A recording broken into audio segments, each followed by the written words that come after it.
Assalamualaikum warahmatullahi wabarakatuh. Nama saya Bunga Lintang Cahaya, kelas 12 IPA 4, ingin menjelaskan apa itu pelanggaran hukum.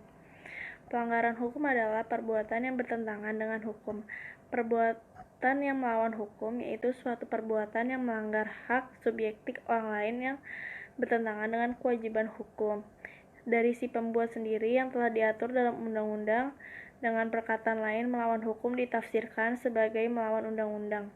Alasan mengapa terjadinya pelanggaran hukum adalah karena perangkat hukum yang tidak tegas dan jelas sehingga menimbulkan ketidakpastian hukum yang memberikan celah hukum untuk para pelanggar. Selain itu, struktur sosial dan politik yang timpang menyebabkan seorang dengan mudah melanggar hukum. Contoh pelanggaran hukum yang ada di sekitar kita yang pertama itu mencuri di rumah warga, kedua bermain judi, ketiga membuat kerusuhan di lingkungan warga, menghina dan melecehkan tetangga, yang terakhir tidak taat terhadap peraturan yang telah ditetapkan. Faktor penyebab terjadinya kasus tersebut, yang pertama faktor internal, faktor tersebut yang berasal dari diri sendiri, contohnya rasa egois, keras kepala, keinginan untuk terlihat hebat, kurang menghargai, dan sombong.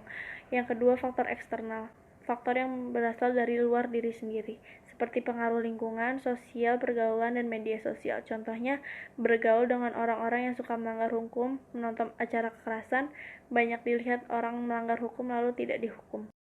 Jenis pelanggaran hukum yang dilakukan, yang pertama pelanggaran hukum yang berat. Jenis pelanggaran hukum yang berat adalah tindakan yang melanggar hak asasi seorang atau sekelompok orang serta menimbulkan tercabutnya hak seseorang. Contohnya genosida, perbudakan, pembunuhan, penganiayaan yang menyebabkan cacat fisik atau mental. Yang kedua, pelanggaran hukum yang ringan. Jenis pelanggaran ringan ini adalah pelanggaran hak yang sifatnya ringan serta terjadinya dalam kehidupan sehari-hari. Penyebab pelanggaran hukum ringan biasanya adalah keegoisan seseorang, tidak ada rasa toleransi dan hanya mementingkan diri sendiri, membuat orang dengan mudah melanggar hak orang lain, contohnya pencurian, pencemaran nama baik, pengancaman, penghinaan, kekerasan fisik yang sifatnya ringan. Sanksi yang kemungkinan akan diterima oleh pelaku bagi pelanggar norma hukum, ada beberapa sanksi yang mereka akan dapat. Di antaranya sanksi dari norma hukum adalah pertama, mendapat hukuman pidana atau kurungan penjara berupa hukuman mati, hukuman seumur hidup, hukuman dengan tenggang waktu tertentu, maupun hukuman denda. Kedua, dikucilkan atau diasingi. Ketiga, tidak disenangi oleh masyarakat. Yang terakhir, mendapat cemooh oleh masyarakat. Yang terakhir, solusi untuk mencegah terulangnya pelanggaran hukum, yang pertama menegakkan supremasi hukum dan demokrasi. Pendekatan hukum dan pendekatan dialogis harus dikemukakan dalam rangka melibatkan partisipasi masyarakat dalam kehidupan berbangsa dan bernegara ini.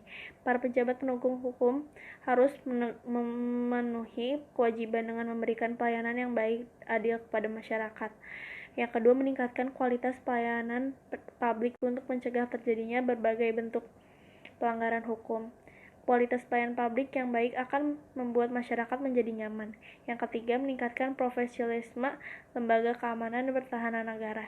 Yang keempat, meningkatkan penyeluruhan prinsip-prinsip HAM kepada masyarakat. Sekian dari saya, Bunga Lintang Cahaya. Mohon maaf bila ada kesalahan kata. Wassalamualaikum warahmatullahi wabarakatuh.